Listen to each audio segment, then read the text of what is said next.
오늘 우리에게 주시는 하나님의 말씀은 신명기 5장 22절에서 33절까지의 말씀입니다. 신명기 5장 22절에서 33절까지의 말씀을 교독하시고 마지막 절은 함께 합독하시도록 하겠습니다. 신명기서 5장 22절에서부터 33절 마지막 절까지 함께 교독하시도록 하겠습니다. 제가 먼저 읽습니다. 여호와께서 이 모든 말씀을 산 위 불 가운데 구름 가운데 흑암 가운데에서 큰 음성으로 너희 총에 이르신 후에 더 말씀하지 아니하시고 그것을 두 돌판에 써서 내게 주셨느니라. 아니 불에 타며 캄캄한 가운데에서 나오는 그 소리를 너희가 듣고 너희 지파의 수령과 장로들이 내게 나와 말하되 우리 하나님 여호와께서 그의 영광과 위엄을 우리에게 보이심에 불 가운데서 나오는 음성을 우리가 들었고 하나님이 사람과 말씀하시되 그 사람이 생존하는 것을 오늘 우리가 보았나이다. 죽을 까닭이 무엇이니까 이 큰 불이 우리를 삼킬 것이요 만일 우리가 우리 하나님 여호와의 음성을 다시 들으면 죽을 것이라. 육신을 가진 자로서 우리처럼 살아계시는 하나님의 음성이 불 가운데서 바람을 듣고 생존한 자가 누구이니까? 당신은 가까이 나아가서 우리 하나님 여호와께서 하시는 말씀을 다 듣고 우리 하나님 여호와께서 당신에게 이르시는 것을 우리에게 전하소서. 우리가 듣고 행하겠나이다 하였느니라. 여호와께서 너희가 내게 말할 때에 너희가 말하는 소리를 들으신지라. 여호와께서 내게 이르시되 이 백성이 내게 말하는 그 말소리를 내가 들은즉 그 말이 다 옳도다. 그들이 항상 이 같은 마음을 품어 나를 경외하며 내 모든 명령을 지켜서 그들과 그 자손이 영원히 복받기를 원하노라. 가서 그들에게 각기 장막으로 돌아가라 이르고 내가 모든 명령과 규례와 법도를 내게 이르리니 너는 그것을 그들에게 가르쳐서 내가 그들에게 기업으로 주는 땅에서 그들에게 이것을 행하게 하라 하셨나니 그런즉 너희 하나님 여호와께서 너에게 명령하신 대로 너희는 삼가 행하여 좌로나 우로나 치우치지 말고 너희 하나님 여호와께서 너희에게 명령하신 모든 도를 행하라. 그리하면 너희가 살 것이요 복이 너희에게 있을 것이며 너희가 차지한 땅에서 너희의 날이 길리라. 아멘. 할렐루야. 오늘도 우리 예배 가운데 함께 하신 주님을 찬양합니다. 그리고 또한 새벽을 깨워 기도의 향연으로 하나님 앞에 예배드리는 유튜브로 예배드리고 오늘도 현장 가운데 함께 하신 모든 성도님들께 하나님의 은혜와 평강이 함께 하시기를 기원드립니다. 사람마다 두려워하는 것이 있습니다. 어떤 사람은 물을 두려워하고 어떤 사람은 불을 두려워합니다. 또 어떤 사람은 이 건강을 잃는 것을 두려워합니다. 어떤 사람은 사고를 당해서 교통사고를 당하거나 어떤 사고를 당해서 자신이 신체적 장애를 입는 것을 두려워하기도 합니다. 또 어떤 분은 죽는 것을 두려워하기도 하고 또는 이별, 헤어지는 사람과의 관계가 끊어지는 것, 외로운 것을 견디지 못하는 것을 또 두려워합니다. 여러분은 무엇을 두려워하십니까? 아마 사람마다 각기 다 다를 것입니다. 오늘 설교를 이 두려움이라는 말로 시작하는 것은 이 본문의 내용이 그 부분에 대한 말씀을 하고 계시기 때문입니다. 여러분, 이 성경에 보면 이 두려워하다라는 이 구절이, 그러니까 두려워하다라는 말이 참 많이 나오는 것을 보게 됩니다. 두려움, 즉 경외라는 단어가 구약에는 약 158회 정도가 나옵니다. 그리고 신약에서도 13회 정도가 이 두려움, 경외함이라는 것들로 나오는데 항상 이 두려움이라는 단어 다음에는 여호와 하나님을 경외하라라는 말씀으로 나오고 있습니다. 그러면 여호와를 경외하는 것은 무엇입니까? 이 사전적인 의미에서 보면 이 하나님을 경외하는 것은 하나님을 두려워하는 것입니다. 그리고 이것은 이 정서적인 반응, 감정적인 반응으로 나오는 것입니다. 예를 들어 이스라엘 백성들이 시내산의 이 불 가운데 임하시는 하나님을 보고 이 두려워서 잔뜩 겁을 먹은 것을 이 두려움의 이야기를 합니다. 또 사무엘상 7장에 보면 미스바에 회개하기 위해서 모였는데 블레셋 사람들이 올 때에 이스라엘 백성들이 겁을 집어먹고 두려워 떨었다라는 이야기가 또 나옵니다. 또는 다윗이 아기스, 블레셋의 아기스 궁전에 가서 죽음의 위협을 느끼고 미친 척하며 목숨의 위협을 느끼는 두려움을 느꼈다라는 표현으로서 이 두려움에 대한 부분을 이야기하고 있습니다. 그렇습니다. 두려움에는 이 감정적인 것, 정서적인 것들이 나옵니다. 이 두려워하다라는 이 두 번째 의미는 이 경외하다라는 얘기입니다. 무엇을 경외하느냐 하면 시편 121편 1절에 나온 것처럼 하나님을 경외한다. 또는 시편 86편 11절에 나오는 것처럼 하나님의 이름에 대해서 경외한다. 또는 하박국 3장 2절에 보면 하나님이 하시는 일에 대해서 경외한다. 즉 하나님에 대한, 즉 하나님의 일하심, 하나님에 속한 모든 것들을 할 때 두려워 경외하다라는 표현이 들어가는 것입니다. 그렇습니다. 그래서 두려움이라는 것은 이 신앙의 본질입니다. 왜냐하면 하나님을 두려워하는 것은 이 인간 자신이 하나님과 얼마나 차이가 나는지를 아는 것에서 비롯되기 때문입니다. 여러분, 하나님과 우리의 차이는 그 세상 그 어떤 것으로도 표현이 안 되는 절대적인 차이가 있습니다. 결코 건널 수가 없고 극복할 수 없는 본질적인 차이가 하나님과 우리 사이에 있습니다. 그렇기 때문에 우리는 하나님 앞에서 두려움을 느껴야 하는 것입니다. 웅장하고 장엄한 이 자연 앞에서 두려움을 느끼는 것이나 크고 높은 태산을 바라보며 이 느끼는 두려움과는 비교할 수 없는 절대적인 차이 앞에서 인생인 우리가 당연히 작고 부족하고 초라함을 느끼면서 두려움에 사로잡혀야 하는 것입니다. 다시 말씀드리면 믿음의 중심에는 바로 이 두려움이 있어야 하는 것입니다. 이런 의미에서 믿음은 이 두려움을 동반한다라고 할 수 있습니다. 하나님께 대한 두려움은 이 공포로서의 두려움이 아니라 하나님을 존경함으로써의 두려움입니다.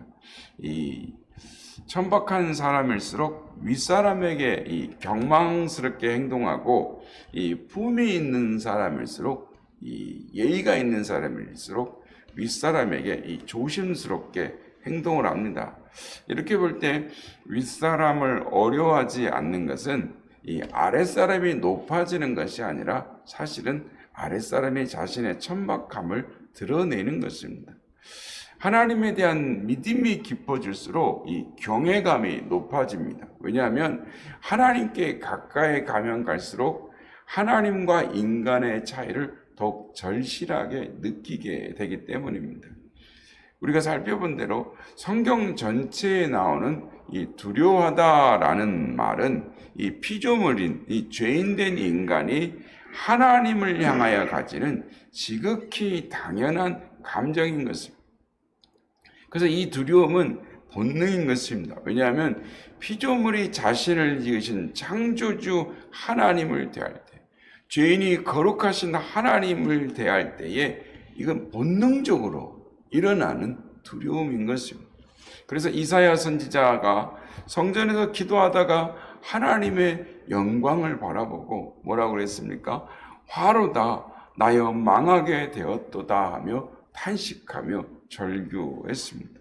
베드로는 갈릴리 바다에서 물고기를 잡을 수 없는 대낮에 믿음을 따라 순종하여 엄청난 고기를 잡은 후에 주여 나를 떠나소서 나는 죄인이로소이다 라고 합니다. 이 두려움, 경외심은 창조주 하나님을 만날 때 이 대면하는 했을 때 인간이 가지는 자연스러운 본능인 것입니다. 오늘 본문에도 이 두려움, 이 경외심에 사로잡힌 사람들이 나옵니다. 그러니까 출애굽 제2세대들, 즉 가나안을 입성하는 사람들에게 출애굽 1세대가 즉 시내산 호렙산에서 하나님과 맺은 언약을 다시 확인하는 과정을 이 모세가 그 당시에 하나님께서 호렙산에 강림하셨을 때 이 언약을 맺을 때 출애굽 1세대의 반응들을 2세대들에게 소개하고 있는 것입니다. 산 위에 하나님께서 불 가운데에 구름 가운데에 흑암 가운데에 큰 음성으로 이스라엘 총회에 말씀하셨다라고 오늘 22절이 말합니다. 출애굽기에 보거나 신명기 4장에 보면 하나님이 불 가운데 임하실 때 산이 진동하고 산 전체가 불타오르고 구름 이 온기가마 같이 연기가 솟아오르고 바위가 터지고 그런 하나님이 강림하실 때에 하늘의 나팔 소리가 울려 퍼지는 그러한 가운데에 산이 불이 타는 듯한 캄캄한 밤에서 그 소리가 이스라엘 가운데 울려 퍼졌습니다. 그러자 무리들이 이 반응이 어떻습니까? 24절 보면 우리 하나님 여호와께서 그의 영광과 위엄을 우리에게 보이심에 불 가운데서 나오는 그의 이 음성을 우리가 들었고 하나님이 사람과 말씀하시는 때 그 사람이 생존하는 것을 오늘 우리가 보았나이다. 이렇게 말을 합니다. 그런데 이렇게 말한 다음에 또 하는 말이 더 놀랍습니다. 이제 25절 보면 이제 우리가 죽을 까닭이 무엇이니까 이 큰 불이 우리를 삼킬 것이요 만일 우리가 우리 여호와의 하나님의 음성을 다시 들으면 죽을 것이라. 하나님은 이스라엘을 죽이려고 임하신 것이 아니라 이스라엘에게 아버지와 자녀의 하나님과 백성의 언약을 맺으시기 위하여 강림하셨습니다. 그런데 이스라엘 백성들은 하나님의 은혜와 자비로 임하셨습니다. 분노나 징계나 형벌로 하나님의 혁혁한 권세와 능력을 영광을 보여서 심판하러 오셨다면 얼마나 그것이 무섭고 두려웠겠습니까? 그러나 하나님의 사랑으로 언약을 맺기 위하여 임하셨음에도 불구하고 이스라엘 백성들은 그들은 죽을 것 같은 공포를 느꼈다라는 것입니다. 말씀드린 대로 피조물이 창조주에 대한 감당할 수 없는 존재의 차이 때문입니다. 하나님 앞에서 인생은 해가 떠오르기 전에 있던 안개처럼 태양을 견디지 못하려고 그 안개가 저절로 소멸되어 버리는 것처럼 우리 인간은 하나님 앞에 서면 소멸되어 버리는 것입니다. 그래서 이스라엘 백성들이 대표들이 모세에게 부탁을 합니다. 오늘 26절 보면 육신을 가진 자로서 우리처럼 살아계시는 하나님의 음성이 불 가운데서 바람을 듣고 생존한 자가 누구이니까? 라고 말합니다. 이 말의 뜻은 지금까지 하나님의 임재를 보고 그 음성을 듣고 우리가 어떻게 살아났는지 모르겠지만 다음에는 불 가운데 죽을지도 모르겠습니다. 스스로 견디지 못하고 우리가 죽을 것 같습니다. 더 이상 못 버티겠습니다. 그러니 모세 당신이 우리 대신 하나님께 나아가서 그 말을 들은 후에 우리에게 전해 주십시오라는 것입니다. 이렇게 이스라엘 무리들은 하나님이 자실 가운데 강림하신 것을 보고 육신을 가진 그들이 하나님의 음성을 들었으니 이제 죽을 일밖에 남지 않았구나. 이제 죽어야 하는다라고 생각을 했다라는 것입니다. 여기서 우리는 죽음을 의식하는 것이 하나님을 만난 바른 결과라는 것을 알 수 있습니다. 세상에는 이 하나님을 안다고 하는 사람들이 많습니다. 그러나 하나님을 만나고 나니 나는 죽어야 할 죄인임을 깨달았다라고 말하는 사람들은 참 드문 것입니다. 하나님을 안다고 하는 사람들은 이구동성으로 하나님은 사랑과 자비가 풍성하신 분이다라고 말합니다. 그러나 성도 여러분, 하나님의 사랑과 자비는 죽음의 현장 속에서만 발견된다라는 것을 아십니까? 무슨 말입니까? 제대로 하나님을 만난다면 그 하나님 앞에서 질식될 것 같고 곧 죽을 것 같고 스스로 소멸될 것 같은 본질적인 절망과 두려움 가운데 빠진다라는 것입니다. 하나님 앞에서 죽어 마땅한 자라는 것, 설사 의인이라고 해도 하나님을 대하여서는 곧 죽음이라는 것을 깨닫는 사람이 거기에서 우리를 살려주시는 하나님, 구원하시고 복을 주시는 하나님을 알게 될 때 비로소 하나님의 사랑과 자비를 말할 수 있기 때문인 것입니다. 오늘 본문에서 하나님의 말씀을 들은 자들은 자신들이 죽을 수밖에 없음을, 죽음을 직감합니다. 그리고 자신들은 감히 하나님 앞에 나아갈 수 없고 음성도 직접 들을 수 없음을 알고 모세에게 하나님 가까이 나가서 말씀을 듣고 우리에게 전해달라고 부탁하는 것입니다. 이것이 호렙산에서 하나님을 만난 1세들의 반응이었습니다. 하나님은 이 백성들의 반응을 기뻐하셨습니다. 28절에 보면 이 백성이 내게 말하는 그 말소리를 내가 들은즉 그 말이 다 옳도다라고 하나님께서 이스라엘 백성들의 반응에 흡족해 하셨다라는 것입니다. 사랑하는 성도 여러분, 하나님은 피조물인 인생들이 하나님을 경외하며 두려워하는 것을 기뻐하십니다. 오늘 우리의 시대를 한번 보시기 바랍니다.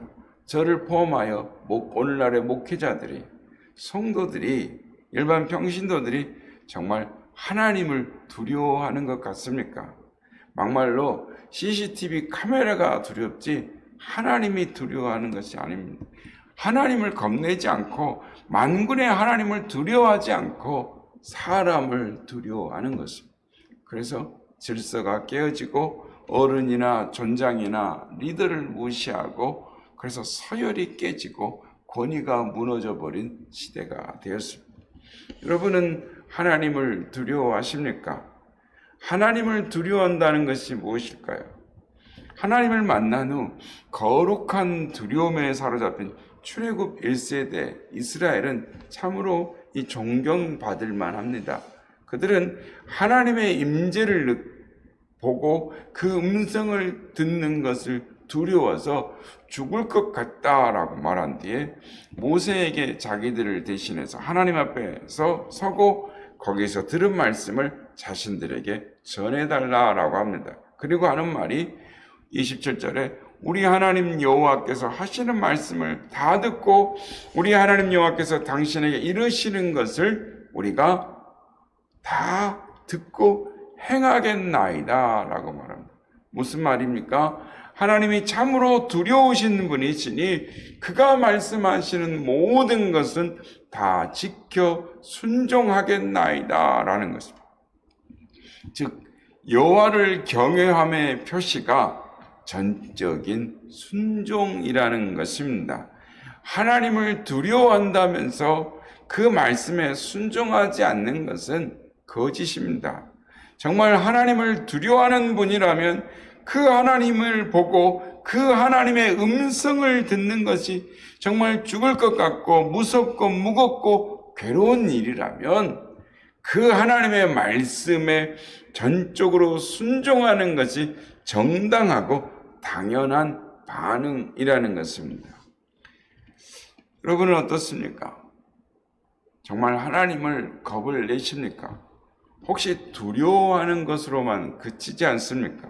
참으로 하나님을 경외하는 사람은 순종하는 사람입니다. 사람들에게 물었습니다. 말씀에 순종하고 말씀대로 살려고 하는 이유가 무엇입니까? 그랬더니 대답은 제 각각이었습니다. 복을 받으려고요. 하나님에게 잘 보이려고요.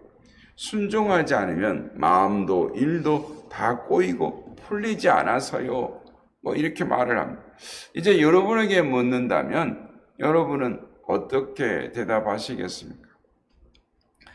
온 세상을 지으신 분, 나를 지으신 분, 나의 주, 나의 하나님에 대한 피조물이자 죄인인 나의 지극한 당연한 반응은 순종일 뿐입니다가 우리의 대답이 될 것입니다.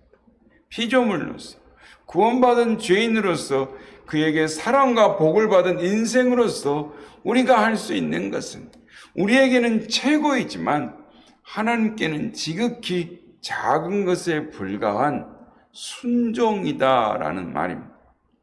사랑하는 성도 여러분, 하나님을 경외하는 것은 말씀에 대한 순종으로 나타납니다. 진정한 신앙인은 비록 인간의 지성으로는 이해가 되지 않더라도 하나님의 말씀에 순종합니다. 참 신자는 순종함으로 하나님의 경외함을 표현하는 것입니다. 성도 여러분, 여러분은 순종의 사람입니까? 하나님 앞에 순종함으로, 순종의 사람으로 하나님을 경외하는 하나님의 백성들이 다 되시길 주님의 이름으로 축원합니다.